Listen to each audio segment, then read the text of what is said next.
Let's cut through the fluff. Open houses.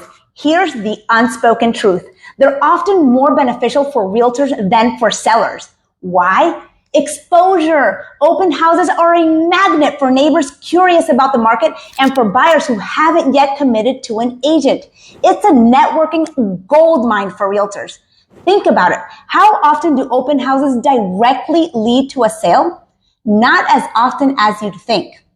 Sure, they can generate buzz in the right circumstances, but let's be clear. The real value for agents is the face-to-face interactions, the chance to showcase their expertise and to potentially reel in new clients.